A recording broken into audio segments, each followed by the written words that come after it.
যতক্ষণ না পর্যন্ত দাবি বাস্তবায়ন না হবে এই যুগে যুগে এই আন্দোলন চলবে। এই আন্দোলন কেউ স্থিমিত করতে পারবে না, কেউ বন্ধ করতে পারবে না। ৩৫ বাস্তবায়ন করার জন্য প্রজ্ঞাপন আকারে জারি করতে হবে, আর কোটা সম্পূর্ণ বাতিল করতে হবে।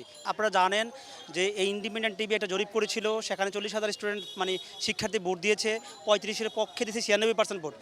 প্রথম আলো আপনারা জানেন একটা জরিপ করেছিল, সেখানে ৪০,০০০-এর উপরে শিক্ষার্থী ভোট দিয়েছিল, সেখানে ৩৫-এর পক্ষে পড়ছে ৭০% ভোট। আপনারা জানেন ডয়েচ বেলেতে এখানে ভোটাভুটি হয়েছে, সেখানে ৬০,০০০-এর উপরে স্টুডেন্ট শিক্ষার্থী ভোট দিয়েছে, সেখানে প্রায় ৮২% ৩৫-এর পক্ষে। মানে হচ্ছে এটা শুধু গুটি কয়েক সংখ্যক স্টুডেন্টের এটা দাবি না, এটা সবার দাবি। এখন আপনারা বলতে পারেন সবার দাবি, যেহেতু এখানে উপস্থিতি কেন কম? দেখেন, আপনারা জানেন যে যত আন্দোলন হচ্ছে সব আন্দোলন কিছু অশুভ শক্তি আমাদেরকে দমন করার জন্য চেষ্টা করে, হামলা করে, মামলা করে, এবং হচ্ছে যে মাইট দিয়ে রক্তাক্ত করে। তারপরও কিন্তু স্টুডেন্টরা তাদের দাবির পক্ষে এখনও শক্তভাবে মেরুদণ্ড সোজা করে দাঁড়িয়ে আছে। যতক্ষণ না পর্যন্ত দাবি বাস্তবায়ন না হবে এই যুগে যুগে এই আন্দোলন চলবে। এই আন্দোলন কেউ স্থিমিত করতে পারবে না, কেউ বন্ধ করতে পারবে না। আর আন্দোলন জানেন, এই আন্দোলন কিন্তু জাতীয় আন্দোলন কিন্তু কখনোই ১-২ দিনে কিন্তু স্ফুলিঙ্গে ওঠে না। যখন স্ফুলিঙ্গে হয়ে উঠবে তখন এটা দামিয়ে রাখা কারোর পক্ষে সম্ভব হবে না, তখন আমাদেরও কিছু করার থাকবে না। তাই আমি রাষ্ট্রকে উদারত আহ্বান জানাবো, যে কোনো মূল্যে আমাদের এই যে প্রাণের দাবিটা অনতি বিলম্বে দুইটা দাবি এখন দুইটা দাবি হয়েছে।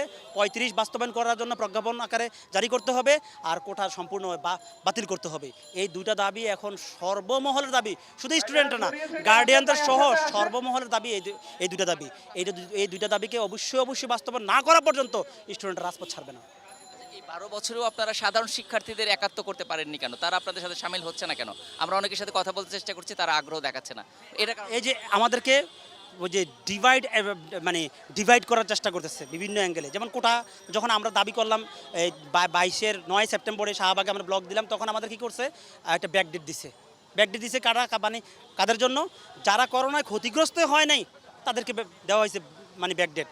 এই যে তাদের একটা পলিসি যে আমাদেরকে বিভক্তি করা, আমাদেরকে একবারে মনের দিক থেকে ছিন্নবিচ্ছিন্ন করার জন্য তাদের একটা অপকৌশল।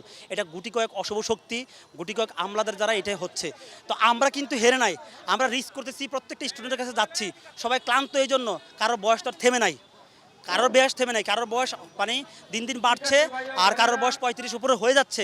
আন্দোলন যেতে পারে ১২ বছর, দিন দিন এটার কিন্তু স্রোত বাড়তেছে, কমতেছে না। দিন দিন এটার অভ্যুত্থান আরও বাড়তেছে। আপনারা দেখেন, আগে একটা প্রোগ্রাম দিলে আমাদের প্রোগ্রামে ৫,০০০-৬,০০০ স্টুডেন্ট হইতো, এখনও হয়। এইটাকে দমন করার জন্য আমাদেরকে ২টা মামলা দেওয়া হয়েছে,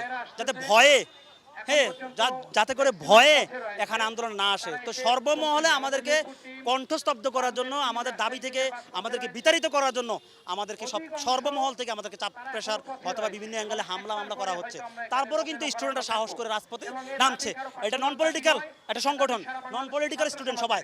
তারা মাঠ কীভাবে কামড়ি থাকতেও তারা জানে না। তারা আসে হাজার স্টুডেন্ট, যখন দেখে পুলিশ আমাদের উপর মারমুখী, তারা আমাদের উপর কোনোভাবে, প্রশাসন আমাদের উপর মারমুখী, এবং রাষ্ট্র আমাদেরকে ওরকমভাবে আমল নিচ্ছে না, তখন তাদের ভিতরে একটা হতাশা দৌড়ে। তারপর আরবার তারা আসে এবং তারা চায় মনে প্রাণে ৩৫ বাস্তবায়ন করা হোক। আর এটার স্ফুলিঙ্গ যে কোনো সময় হইতে পারে। আমি আবারও বলছি, যে কোনো সময় এটা স্ফুলিঙ্গ হতে পারে, এটা দৃঢ় বিশ্বাস করি। আর আমি একটা বিশ্বাস করি যে আমাদের এই শ্রম, হামলা, মামলা, ঘাম, এটা সৃষ্টিকর্তা কখনোই বৃথা যেতে দেবে না। আমরা বিশ্বাস করি মনে প্রাণে, এটা যে কোনোভাবেই বিজয়ের মাধ্যমে আমরা ইনশাআল্লাহ পরের টেবিলে ফিরে যাব।